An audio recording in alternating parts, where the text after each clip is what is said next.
Bien, primero vamos a seguir y ahora vamos a hacer un pequeño ejercicio de confianza con todos ustedes y con un cara a cara o carancho moñudo. Con Carmen, que es el nombre del cara a cara, voy a pasar entre las gradas.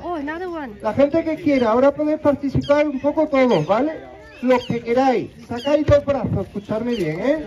Dos brazos juntos así, bien fuerte, hacia adelante, no abajo, aquí o hacia arriba. Y Carmen va a saltar de brazo a brazo, ¿vale? Buena suerte a todos.